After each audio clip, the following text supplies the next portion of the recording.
Hola a todos. Hola. Nos vamos acomodando ya después de la vuelta del café y ahora vamos a continuar con la mesa de videojuegos inclusivos o videojuegos accesibles.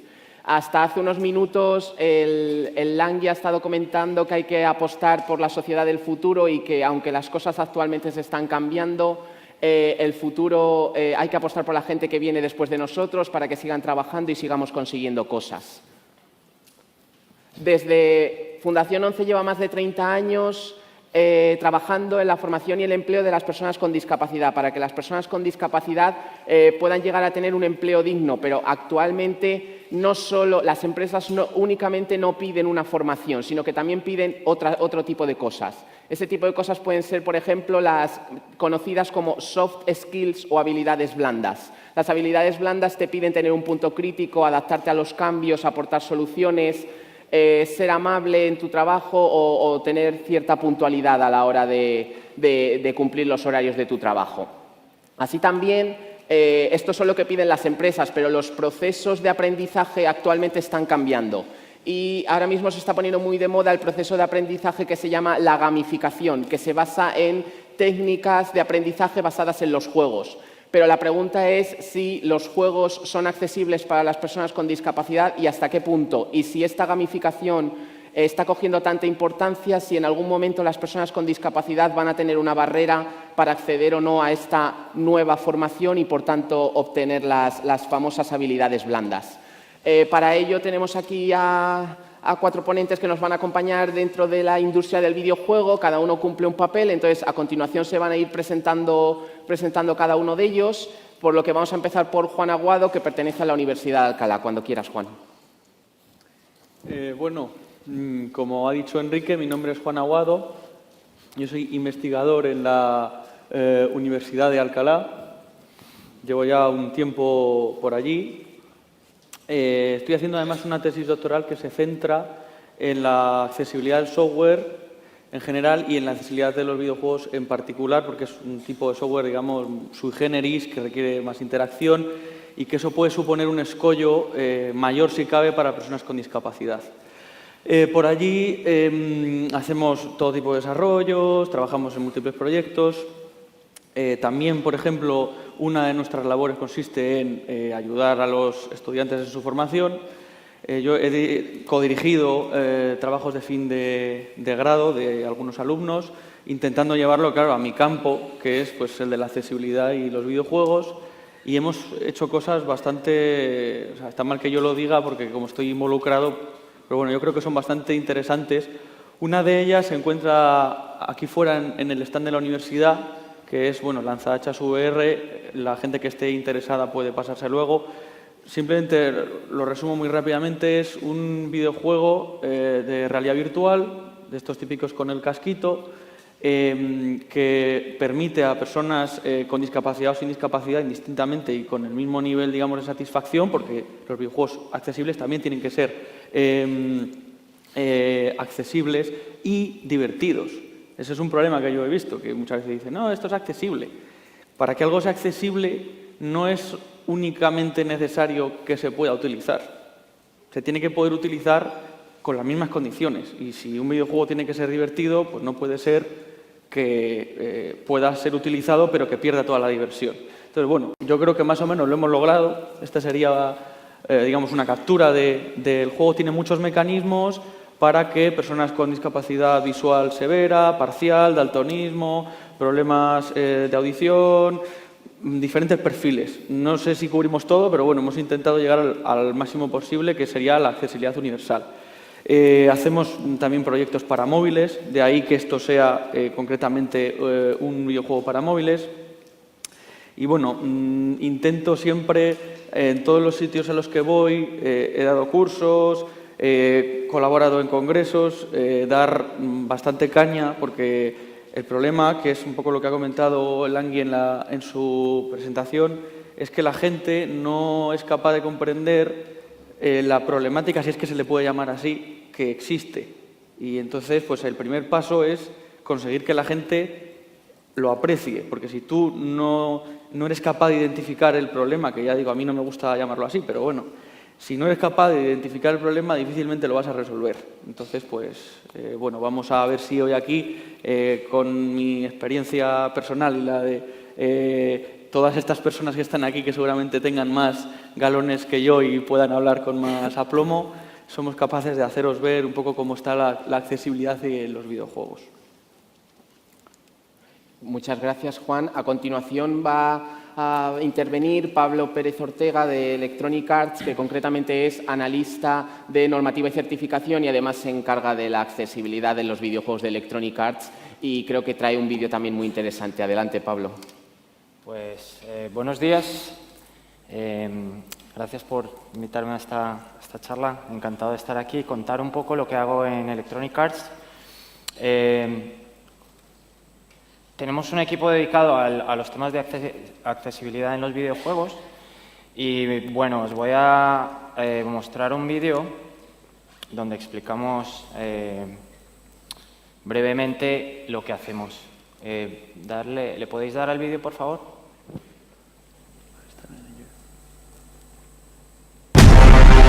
En EA creemos que es importante integrar opciones de accesibilidad cuando hacemos nuestros juegos, para que todas las personas puedan jugar. Aquí mostramos algunos ejemplos de cómo implementamos en nuestros juegos opciones y menús dedicados exclusivamente a la accesibilidad. Style, favorite team, or accessibility options. You can always change these later from the game settings. Accessibility settings. Estamos viendo, por ejemplo, Menu narration option cómo hemos set. implementado pues, esas opciones de accesibilidad en nuestros Entering juegos. color blindness. En concreto, aquí estamos viendo FIFA 20. Anthem.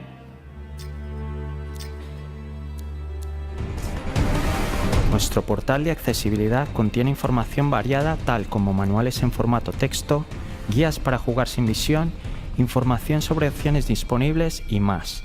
Visítanos en ea.com/APLE.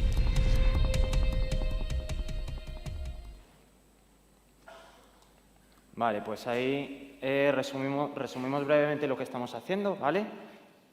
Integramos todos esos menús de accesibilidad en los videojuegos. Luego vamos a hablar un poco de exactamente qué opciones. Aparte de integrar esas opciones de accesibilidad en el videojuego, también nos interesamos mucho por hacer manuales para que los usuarios, después de comprar el juego o incluso antes de comprar el juego, sepan exactamente qué opciones van a tener y cómo van a poder jugar. Lo tenemos en ese portal que hemos comentado antes, ea.com/ABLE, able. Y al mismo tiempo tenemos foros donde recibimos el feedback de los gamers y los usuarios en cuestiones de bugs que puedan haber o mejoras que podamos implementar, ¿vale? Entonces, en el portal hacemos las dos cosas, informar de las opciones que tenemos de accesibilidad y recibir el feedback de los gamers y de los usuarios, que es muy importante para nosotros. Luego, aparte, os voy a mostrar brevemente algunos eventos de accesibilidad que hemos hecho alrededor del mundo. Este es en Vancouver, una hackathon donde mis compañeros construyeron unos botones para el Xbox Adaptive Controller, que es un mando de Microsoft fenomenal. Esto es en Irlanda, también hicimos botones para el Xbox Adaptive y miramos nuestros juegos. Esto es un ejemplo de los switches que hemos hecho, que le ha gustado a uno de los expertos en la materia. Ejemplos de switches también. Perdona, Pablo, Sí. que te interrumpa un momento. ¿Qué tal la interacción de las personas con discapacidad con este tipo de botones? ¿Cómo era la interacción a la hora de jugar a los videojuegos? ¿Les facilitaba más o...? Les facilitaba bastante el jugar, pero también de una manera interactiva de ver cómo funciona la tecnología y cómo lo pueden hacer de una manera, digamos, que no sea cara. Estos botones, por ejemplo, los podemos hacer por 4 euros.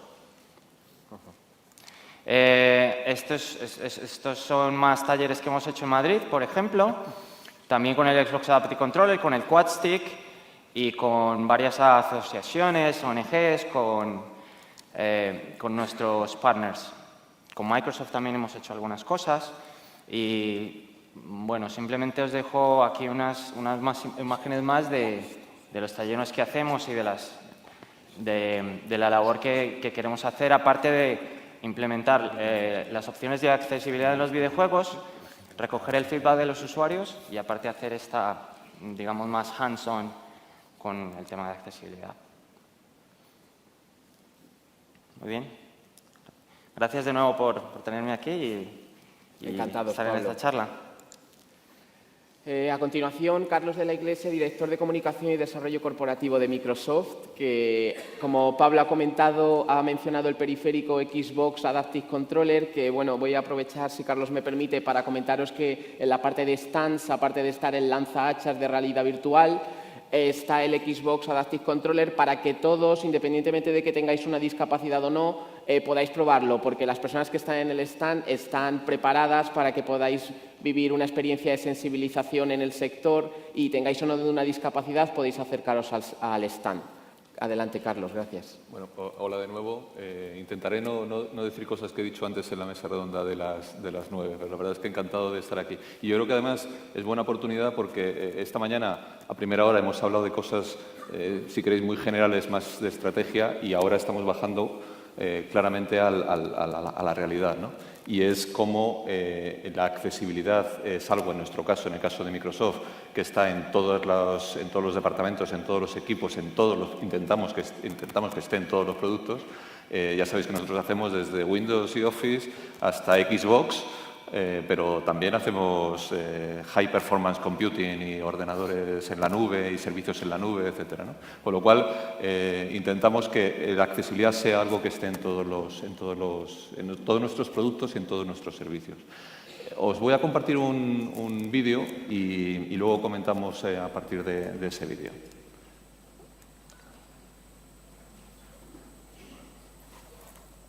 Si nos lo ponéis, fenomenal.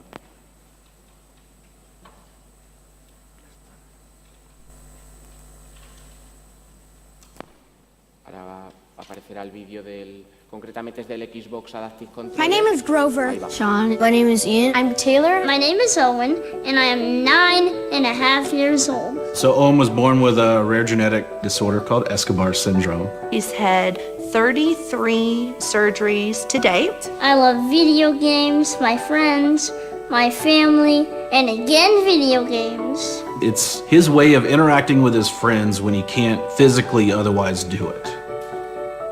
What I like about the adaptive controller is now everyone can play. You can just say, all right, that's that button, that's that button, that's that button.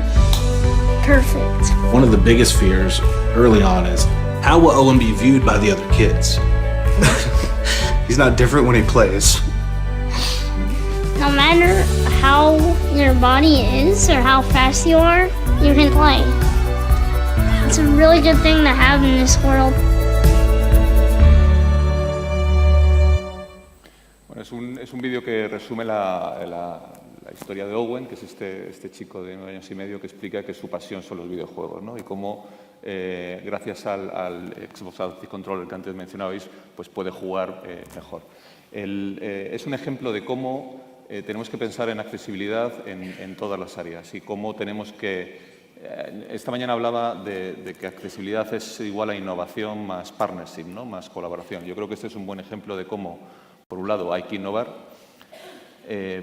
pero hay que hacerlo en colaboración con otros. Hoy aquí estamos sentados en entidades que colaboramos habitualmente, que intentamos recibir feedback de los usuarios, de las personas que al final van a usar el producto para mejorar la accesibilidad de ese producto. Y este es un buen ejemplo.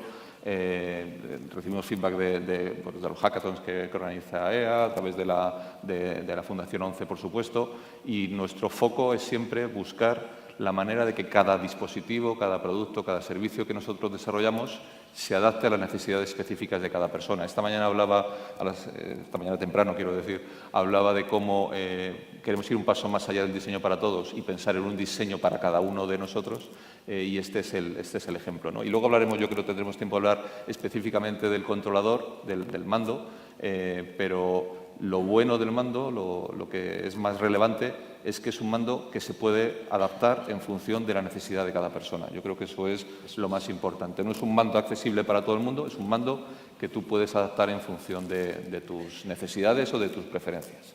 Además, en Fundación 11 tuvimos la oportunidad de hacer unas pruebas de usuario.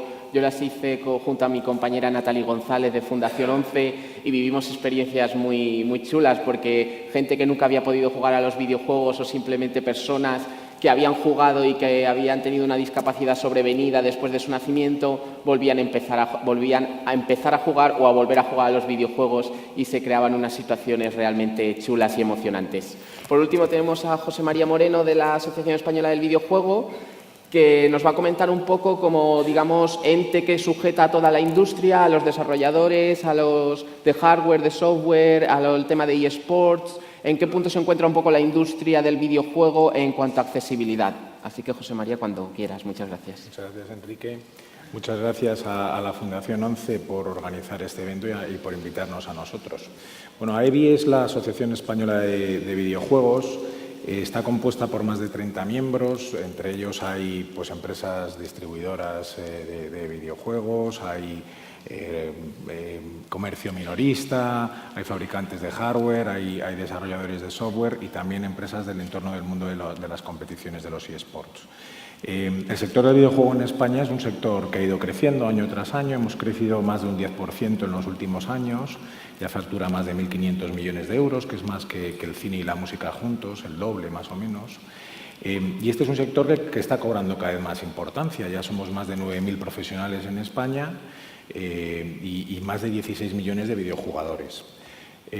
Bueno, pues AEVI representa al 90% de ese mercado de videojuego y bueno, pues para nosotros es muy importante el tema de la accesibilidad y la inclusión, ¿no? Estamos perfectamente, como decía, integrados en la sociedad y lo que queremos nosotros es que el videojuego ha de ser una herramienta para eliminar barreras, o que debe contribuir a eliminar esas barreras y, como decíais, pues que todos podamos jugar a videojuegos y pasarlo igual de bien. Tratamos de ser una comunidad inclusiva y abierta y que todo el mundo pues, pueda jugar, ¿no? Y entonces, para ello estamos trabajando en una serie de iniciativas. Una de ellas es The Good Gamer. The Good Gamer es un proyecto que lanzamos hace aproximadamente un año. Es una plataforma de contenidos que tiene un portal de Internet en el cual pues bueno, se cuelgan artículos de interés y lo que intentamos, también hay vídeos, hay podcasts y demás. Lo que intentamos es dar visibilidad a los aspectos positivos que tiene el videojuego y a los principios y valores también que defiende la industria del videojuego, entre los cuales está pues, la inclusión, ¿no? Para nosotros, por ejemplo, el tema de la accesibilidad es un tema importante. El tema de las, bueno, pues cómo afrontar el juego para las personas con discapacidad es un asunto que nos interesa mucho. Y bueno, pues en las últimas semanas y meses hemos estado hablando de distintos temas. Hemos estado hablando, pues, por ejemplo, de cómo los videojuegos pueden servir para, bueno, pues para los niños con autismo o para las personas con Alzheimer o, bueno, distintas discapacidades o enfermedades, ¿no? También aprovechamos para, por ejemplo, hacer campañas contra el bullying y otras cuestiones. Y queremos que siga siendo así y que sea una herramienta fundamental para difundir la idea de que la accesibilidad ha de ser cada vez más un referente para nosotros. La idea no es solo difundir ideas, sino también concienciar a la gente de la propia industria y explicarles que el videojuego desde el principio, desde su elaboración, tanto en la parte del hardware como del software, debería tener en cuenta los temas de accesibilidad, ¿no? La industria sí está trabajando en una serie de iniciativas, ¿no? Digamos, no es que estemos empezando ahora, ¿no? Si hay una serie de iniciativas, hemos hablado del mando de Microsoft, que nos parece brillante. Por cierto, le gastaba yo la broma, digo, oye, yo el otro día vi que vuestro mando se estaba usando con una PlayStation y con una Switch, y decía, no creo. Digo, bueno, yo lo he visto. Fíjate, te digo que lo creo, nosotros Nosotros abiertos, por supuesto, a que se utilicen otras plataformas, pero creo que habría que hacer alguna adaptación. Pero a lo mejor bueno, hay alguna adaptación.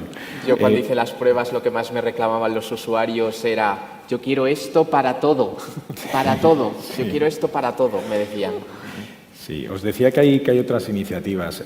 Hablaba, por ejemplo, para la gente con discapacidad auditiva, los audiolibros, los audiojuegos cada vez se están desarrollando más, y hay algunos que están teniendo un cierto éxito, como Grail to the Thief, que es muy divertido para todo el mundo. Por ejemplo, hay un juego, Arcade Land, que se ha desarrollado aquí en España, que se ha distribuido en más de 100 países, y que es para PlayStation precisamente, pues para personas con parálisis cerebral, que ha tenido bastante éxito y bastante visibilidad. Ubisoft tiene un acuerdo con Ambiotech para desarrollar un juego para gente con ambliopía u ojo perezoso. Bueno, en la Universidad de Columbia se han diseñado un software llamado RAD, o pantalla auditiva de carreras, que permite a la gente con discapacidad auditiva pues poder jugar a los videojuegos de coches de carreras y demás de una manera muy positiva. Bueno, cada vez hay más iniciativas y José María, entrando un poco también en los debates que vamos a tratar, y ya que estamos hablando contigo y el primer debate va un poco sobre cómo la industria ve a día de hoy el tema de la accesibilidad, porque bueno, la experiencia que yo he podido tener es que en prácticamente todos los sectores existe mucho desconocimiento a la hora de desarrollar un juego e incluir medidas de accesibilidad, o como tú dices, hay que hacer una gran labor de concienciación. Pero al tener la industria tantos agentes, ¿tú cómo crees que podríamos ir enfocando esto, atacando todos los agentes a la vez, realizando algunas medidas como las que estás comentando? Sí, yo veo que hay sobre todo dos cuestiones que son muy importantes para nosotros como industria. Una es, al final, cualquier fabricante de cualquier producto busca una mínima rentabilidad para el producto, y ahí sería necesario que nos implicásemos, por un lado, la industria, por otro lado, otros agentes que nos digan cómo podríamos mejorar nuestros productos para poder hacerlos mejor, y también necesitaríamos contar con cierto apoyo de las administraciones para poder hacer que esos productos lleguen a ser viables también para las compañías que lo desarrollan. ¿Y tú que estás cada día con cada uno de esos agentes, tú crees que empieza en los equipos de desarrollo o en las empresas de hardware? ¿Crees que empieza a haber te lo hago tanto a ti como para todos los demás, ¿creéis que empieza a haber una concienciación un poco de que hay que ir avanzando respecto a otros temas para incluir a todo el mundo? No me cabe duda, es algo cada vez más importante, más a tener en cuenta. Es verdad que la industria del videojuego al principio hacía videojuegos creyendo que todo el mundo era igual, y que se ha ido dando cuenta de que no, de que tiene que adaptarse a las distintas personas, a los distintos jugadores, para ofrecerles una experiencia igual de positiva a todos. También decir que es complicado, hay digamos una gran variedad de discapacidades, y poco a poco tenemos que ir adaptándonos a las distintas que hay. Estamos trabajando en ello, pero bueno, nos va a llevar un poquito de tiempo, y esperamos con ayuda, por ejemplo, de la Fundación 11, poder entender mejor cómo podemos mejorar, porque a veces son cosas tan sencillas como, oye, pues para empezar, que haya un listado en una página web donde se informe de qué juegos sí que ofrecen algún tipo de posibilidad de accesibilidad o de adaptación a las distintas discapacidades, o la posibilidad de que haya niveles de juego, que algunos sean más fáciles y otros más difíciles. Son cosas que son sencillas, pero que a veces, si no se nos dicen, no podemos hacérsela llegar a las personas que luego desarrollan los juegos y la tecnología. No sé, a lo mejor Pablo o Carlos, ¿cómo opináis que la industria...? Yo, si me permitís, yo creo que es que no hay otra manera de trabajar y de avanzar que en colaboración, ¿no? Antes estaba pensando, cuando tú decías los fabricantes de dispositivos o los desarrolladores de juegos, pero es que todo tiene que estar integrado y todo tiene que hablarse entre sí, ¿no?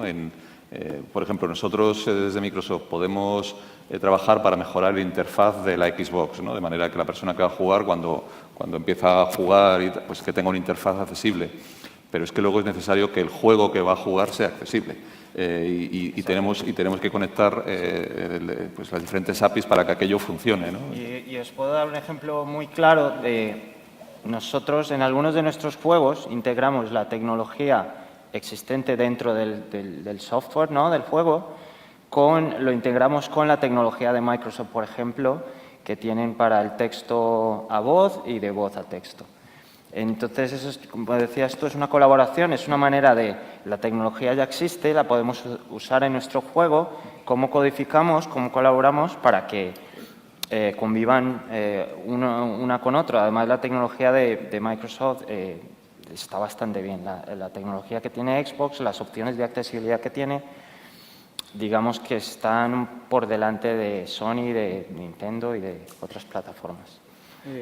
Yo, desde luego, por mi parte, he de decir, más como, digamos, una visión externa, porque no formo parte de la industria per se, pero bueno, cuando yo empecé a colaborar en la universidad hace ya, yo creo que hace ya 5 años, yo tenía la sensación, con la tesis doctoral que he elegido, que es bastante dura, yo creo, porque los videojuegos fuera de la industria casi se ve como algo que académicamente no sé yo el peso que tiene, pero bueno, eso es otra discusión.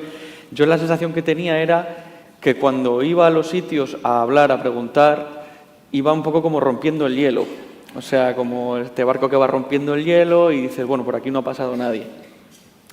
Y de hecho fui al comenzar a Madrid Games Week y llevé unas encuestas y empecé a preguntar a desarrolladores de tanto indies como digamos empresas más grandes, y casi todos me decían, yo sabía lo que me esperaba, pero como es una investigación hay que ser rigurosos, yo llevé mis preguntas y constaté... Sí, perdona que te interrumpa, si me tuvieras que dar un porcentaje del desconocimiento que encontraste... Enorme. O sea, sí. ¿Más de un 75? O sea, muchos de ellos me decían que no sabían lo que era. Otros me decían que les sonaba, pero que no sabían exactamente cómo afrontarlo.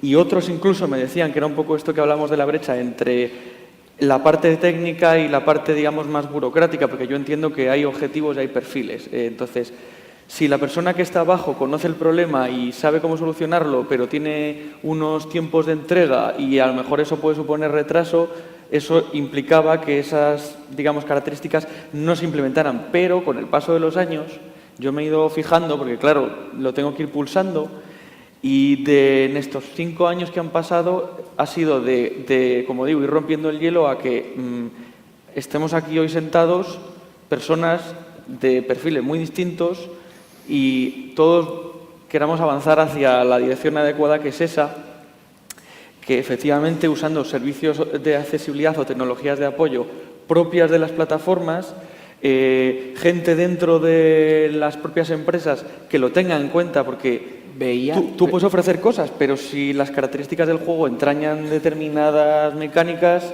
eso implica siempre un trabajo. ¿Veías cuando hablabas con esas personas, aparte del desconocimiento, cuando tú les explicabas un poco relacionado con la accesibilidad de videojuegos y todo eso, ¿tú les veías buena predisposición a hacerlo o lo veían, con perdón de la expresión, como un marrón dentro de su trabajo? Pues a ver, la gran mayoría lo veían como algo que era de justicia que se alcanzara, pero es un poco como se suele decir, ¿no? Que tú crees que eso debe de ser satisfecho, pero nunca te llegas a mojar lo suficiente.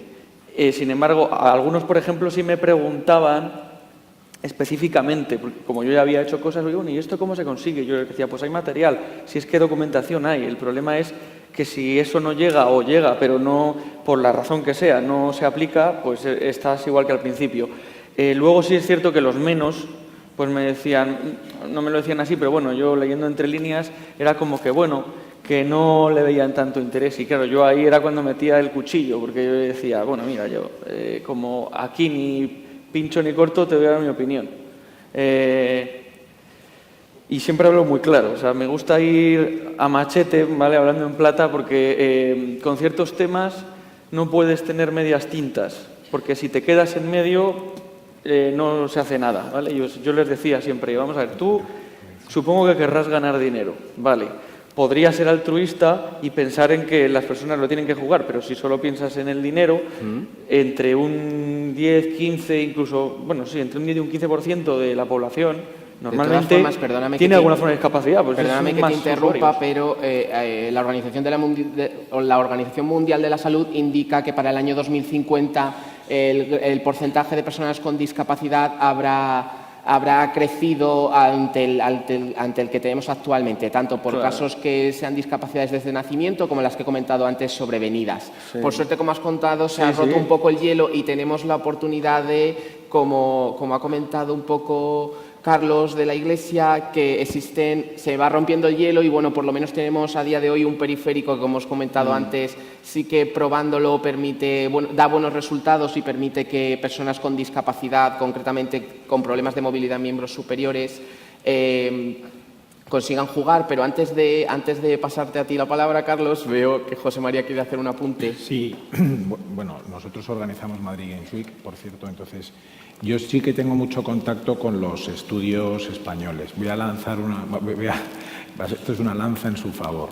El estudio español medio tiene menos de 8 empleados. Son estudios pequeñitos y tienen un problema, decías tú, hombre, todos buscan beneficio, tienen un problema de rentabilidad y muchas veces de subsistencia, porque muchas veces empiezan a trabajar en un videojuego que su desarrollo lleva 2 o 3 años y desaparecen por el camino. Entonces es verdad que a veces tienen un poco las ideas primero en intentar terminar su juego y en intentar ver cómo pueden empezar a ganar dinero. Les tenemos que ayudar y explicar qué pueden hacer y lo importante que es esto. Hay otras empresas más grandes, lo vemos, pues Microsoft o Sony, que se dan cuenta de que, oye, en Estados Unidos hay 33 millones de personas con discapacidad. Tendremos que hacer algo para que puedan jugar, ¿no? Y los grandes, los que no tienen a lo mejor ese problema económico, pues a lo mejor sí han tenido esa visión y vemos, por ejemplo, y seguirán trabajando en ello, porque viendo el éxito que ha tenido, por ejemplo, pues el Spider-Man de Sony con las medidas que ha incluido para llegar a personas con discapacidad auditiva y visual, pues seguramente sigan trabajando en esa línea y vayan mejorando, ¿no? Pero bueno, yo creo que también los más pequeñitos irán copiando un poco las fórmulas que empleen los más grandes. Electronic Arts, Ubisoft y demás están trabajando también en distintas iniciativas, pero que también, bueno, hay que entenderles, son estudios pequeños, muchas veces de 2 o 3 personas, jóvenes que están intentando sacar adelante su juego y que tienen que aprender y que nosotros tenemos que ayudarles y explicarles cómo lo pueden hacer mejor. Sí, es muy comprensible. O sea, yo, de hecho, lo entiendo. Yo, además, soy ingeniero informático, soy desarrollador también y he estado en la posición esta inicial de nadie nace sabiendo, y antes de meterte en este campo, por así decirlo, tú desarrollas de una manera. Lo único que supone es contemplar otras realidades para que los productos que generas se puedan usar. Y el problema, que esto yo siempre lo indico cuando hablo con gente técnica, es que no es que tú construyas el producto y luego cuando te das cuenta dices, oh, no, hay que arreglarlo, no. Porque eso es un coste y seguramente, por aquí Pablo lo podrá indicar perfectamente, se incrementa vamos a profundizar el luego coste. en el resto de debates sobre este tema, porque en el debate sobre software y temas académicos Sí. seguiremos hablando de este tema, pero sí que quería reconducir un poco y volver al tema que, como hemos dicho en el tema de romper hielos, y quería hablar con Carlos el tema de los periféricos que están surgiendo. También he visto con Pablo el Quad Stick, que lo ha puesto en una imagen, y si os doy, y yo como usuario, si os soy un poco sincero, yo el Quad Stick, si lo tuviera que usar, me da un poco de mal rollo, con perdón, pero porque es como un cacharro muy grande que se te tiene que enganchar en la boca y como que no te crea confianza para usar eso. Entonces, bueno, quería hablar contigo, Carlos, porque también están muy cerca lo que son la nueva generación de consolas. Se pretende que llegue para las Navidades de 2020, del año que viene. Entonces, bueno, era por comentar un poco los periféricos que están surgiendo, que yo creo que también tienen que ser un poco... pues igual que ahora están surgiendo también el tema de la robótica, que se hablará en el Congreso, y siempre se habla que los robots más o menos tienen que ser amigables, pues yo creo que también este tipo de productos también tienen que ser amigables para que la persona quiera usarlo. Y bueno. Os comparto, a ver, nosotros estamos encantados con el Adaptive Controller. Yo creo que llega tarde. A mí no me entra en la cabeza que durante años pues todos los fabricantes de consolas hayamos estado trabajando, perfeccionando el mando, la ergonomía del mando, el feedback del mando, si vibraba más o menos, y que hayamos tardado tanto tiempo en lanzar un dispositivo realmente accesible. Está ya lanzado, o sea que bueno, está muy bien, pero la verdad es que lo que me sorprende es que no hubiera antes esa visión de, oye, hay un colectivo que se va a beneficiar si lanzamos al mercado este dispositivo. A mí lo que más me gusta del dispositivo, como os decía, es que es totalmente adaptable y que permite conectar cosas, ¿no? Estaba viendo en el hackathon que habíais hecho en Electronic Arts cómo se habían diseñado botones para conectar al mando. A mí me parece que esa es la belleza del dispositivo, ¿no? Que cada uno puede decidir qué funcionalidades utiliza y así debería ser, yo creo, un poco el esquema de diseño de este tipo que estoy seguro que van a surgir más dispositivos accesibles. Y en cuanto a las consolas del futuro o la próxima generación de consolas, ¿tú crees que a lo mejor, pues, que yo creo, no sé, desconozco, pero porque sí que una vez recuerdo en Fundación 11 que intentamos probar como un lector de pantalla, un narrador, concretamente en Xbox, cuando estábamos haciendo... ¿Tú crees que a lo mejor la próxima generación de consolas puede integrar a lo mejor herramientas, ya que la concienciación va avanzando, quizás puede que las nuevas consolas sí que integren más herramientas? Yo creo que va a haber nuevos retos, porque de hecho nosotros ya estamos trabajando y ya existen desarrollos comerciales en producción para integrar realidad mixta con juegos. Estamos haciendo proyectos alrededor de Minecraft para poder, a través de unas gafas de realidad mixta, introducirte en el juego, ¿no? Eso es una experiencia totalmente distinta a la que hasta ahora se ha vivido cuando jugabas a un videojuego. Y eso nos va a suponer nuevos retos a la hora de la usabilidad de ese juego. Y tenemos que pensar en todos los usuarios y también en los usuarios con algún tipo de discapacidad. ¿Cómo van a poder tener esa experiencia inmersiva e introducirse de alguna manera en el juego si tienen un problema de movilidad reducida, ¿no? Entonces, por supuesto, va a haber nuevos retos. Ahí estamos trabajando muy de la mano con los estudios para que esa experiencia sea lo mejor posible y que sea una experiencia más universal para todas las personas, independientemente de las capacidades que tengan. También antes de que una consola nueva salga al mercado ya se suele contactar con las desarrolladoras, ¿no? Se les suele dar los kits para que puedan empezar a trabajar antes, etcétera. Claro, porque al final lo que queremos es ya lanzar la consola con el catálogo de juegos disponible. Claro. Sí. Bueno, pues espero que para las Navidades del 2020 podamos celebrar que la nueva generación de consolas incluye más herramientas de accesibilidad de las que incluyen hoy en día. Y a lo mejor dentro de un par de años tenemos que venir a contar cómo la realidad mixta te permite tener una experiencia accesible y inmersiva, ¿no? Eso es. Por seguir avanzando un poco por todos los temas, hemos comentado un poco el tema de cómo la industria enfoca la accesibilidad, acabamos de hablar un poco el tema hardware y tanto José María ha hecho una referencia, porque rápidamente os cuento una experiencia personal. Yo me apaño muy bien con el mando de PlayStation y bueno, yo me compré Spider-Man, como él bien comenta, y a mí me dio mucha alegría cuando en el menú de accesibilidad encontré que en vez de poder tener que pulsar un botón muchas veces para hacer un combo, yo podía mantenerlo pulsado. Creo que este tipo de cosas, en cuanto a un desarrollo, creo que no son muy difíciles de implementar, pero que son opciones que a las personas con discapacidad, por ejemplo a mí, pues nos pueden alegrar en un momento dado a la hora de la interacción con el juego o de poder disfrutar mejor el juego, porque no estás pendiente a lo mejor de que o no estás con la frustración de que determinado combo no te va a salir porque no puedes hacer el juego de botones. Entonces, bueno, quería un poco comentar también con Pablo, que como os ha comentado antes, se ha enseñado el vídeo, ellos integran accesibilidad dentro de sus juegos. Hemos visto algunos menús que incluían ya narración o cambio de contrastes, etcétera. Entonces, bueno, quería, Pablo, si pudiera ser, y también que los demás comentaréis un poco si creéis que implementar este tipo de aspectos puede encarecer mucho un desarrollo o no, o, bueno. Vale, os comento una novedad, digamos, de este año, que es una ley que firmó Obama en el 2010, que ha entrado en vigor el 1 de enero de este año. Absolutamente todos los videojuegos que se vayan a lanzar en Estados Unidos, que es nuestro caso, es el caso de Microsoft, todos los grandes AAA los vamos a lanzar en Estados Unidos, tienen que tener un mínimo de accesibilidad en cuestión de comunicaciones. Todos los juegos que tengan algún tipo de comunicación, sea chat, voice over IP, sea video chat, tienen que tener texto a voz y voz a texto. Entonces, digamos que en cuestiones de opciones de accesibilidad es un sí o sí para nosotros. Es un tema requerido. Pero, por supuesto, en todos los juegos que hemos lanzado a partir de este año tienen esa tecnología integrada, pero, por supuesto, queremos ir más allá. No queremos simplemente cumplir la ley y ya está. Entonces, nos gusta integrar, mientras más opciones de accesibilidad, mejor. Y una de las cosas que hemos hecho en los juegos de este año es también, nada más arrancar el juego, tener la opción de accesibilidad ahí. Tener un menú dedicado específicamente a las opciones de accesibilidad. Y a través de nuestros juegos tenemos unas opciones que son comunes. Por ejemplo, todos nuestros juegos tienen subtítulos, todos nuestros juegos tienen filtros de daltonismo, todos nuestros juegos tienen opciones para modificar los volúmenes, todos nuestros juegos tienen, por ejemplo, modificar el contraste o no.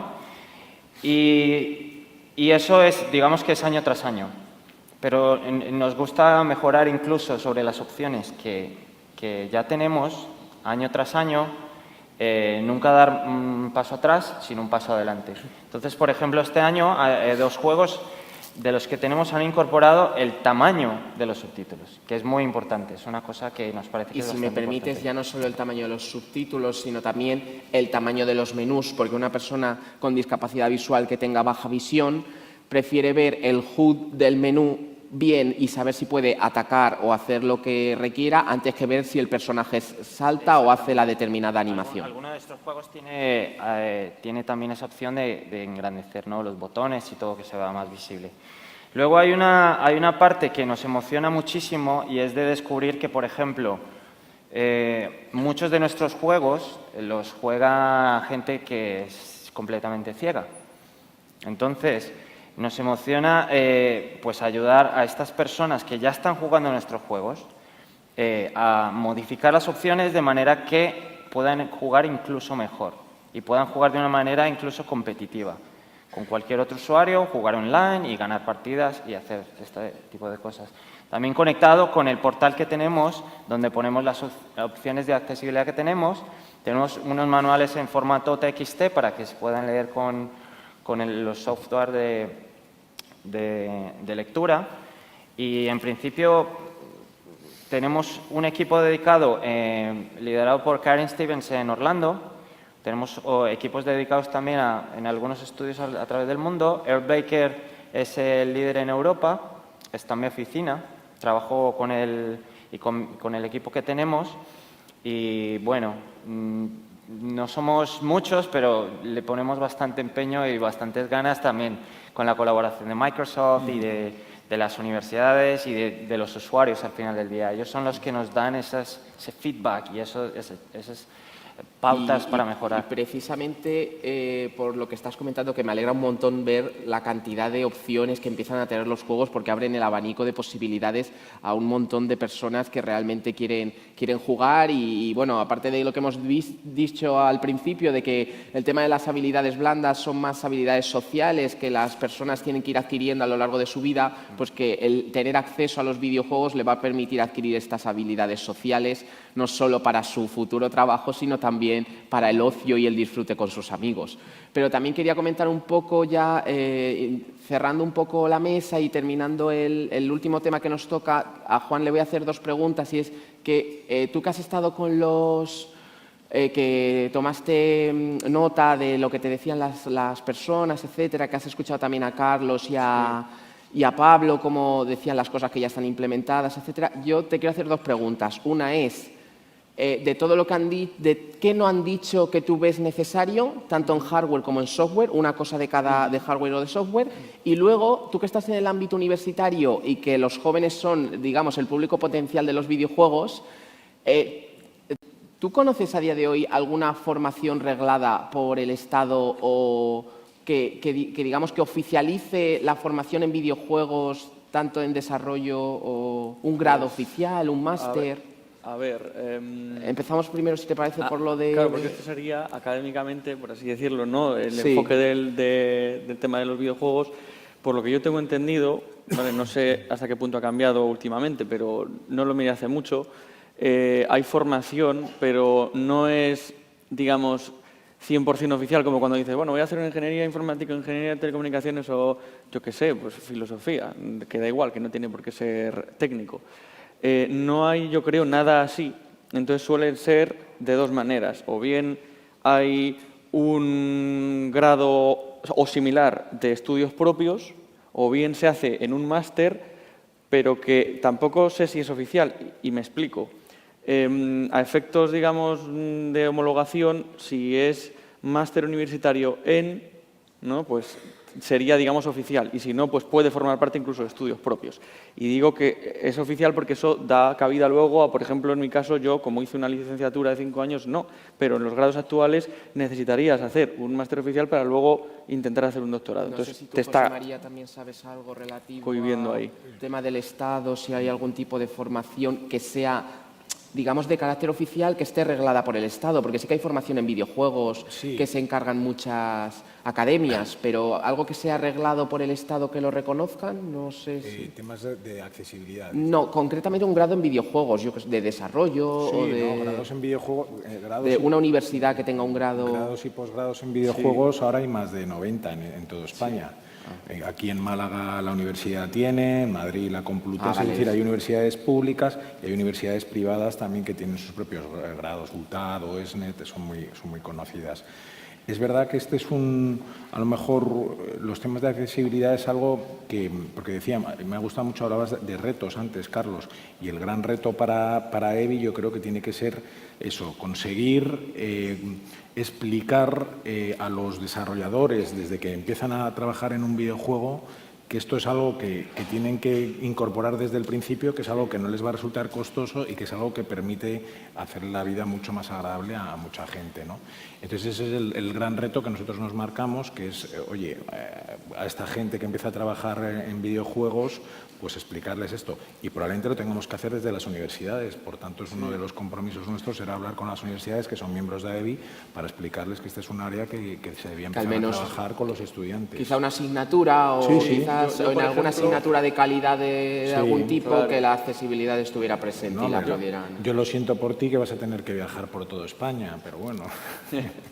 Bueno, o sea, si viene bien para la gente, haremos lo que podamos. Bueno, de hecho, es que en la universidad, en general, no en la mía en particular, creo que no hay ni siquiera asignatura. Yo, cuando hice el máster, había una asignatura que de manera tangencial tocaba la accesibilidad junto con la usabilidad, que bueno, están relacionadas, pero esa es otra carencia que yo identifico, que no hay un objetivo claro de informar. Y respecto a la otra pregunta que me has hecho, una un poco para cerrar, claro, aprovechando, bueno, ya que estamos terminando, porque espero que la gente tenga preguntas y vamos a dar el máximo tiempo posible,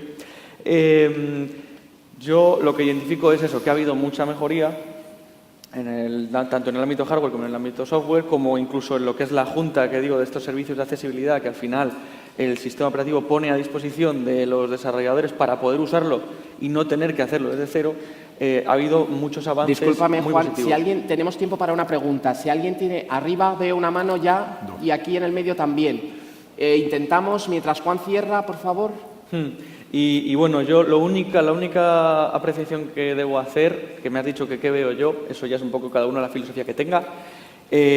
Cualquier cosa que se haga, aunque tenga un rendimiento económico por detrás, tiene que hacerse por el placer de hacer las cosas bien e incluso se tiene que hacer de la manera más abierta posible. El Adaptive Controller permite utilizar tus propios componentes. Pues esa es la idea, tanto en el hardware como en el software. En el software es más fácil porque se usan librerías, se usan, digamos, componentes intangibles y como no hay una construcción detrás, es más fácil. Pero con el hardware es más difícil. Gracias, Juan, por tu intervención. Bueno, hemos intentado en este tiempo tocar un poco todos los palos de la industria, como he comentado un poco al principio. Yo quería daros las gracias a los cuatro por haber estado aquí, por haber expuesto los retos que tenemos que abordar y espero que en el futuro nos podamos reunir y veamos que esos retos han sido abordados y que hemos obtenido resultados. Os quiero comentar de forma muy rápida antes de la única pregunta que vamos a hacer en esta sesión, es que esta tarde Vamos a poner todo esto en práctica y con BTA, Elisuri y Nia Cosplay vamos a jugar a videojuegos con todos vosotros. Vamos a poner todas estas medidas en práctica y vamos a ver qué sacamos de esta sesión. Además, se va a sortear una Xbox y se van a sortear algunos juegos de Electronic Arts, así que os pido que no faltéis y que vengáis a descubrirlo con nosotros y será en el Auditorio 1. Así que, por mi parte, muchas gracias y vamos con la pregunta que está allí arriba. Hola. ¿Se me escucha? Sí. Mi nombre es Cintia y realmente yo como consumidora de videojuegos me he dado cuenta en la conferencia que es verdad que se habla a nivel de usuario, ¿no? Adaptar los videojuegos para que en casa podamos jugar.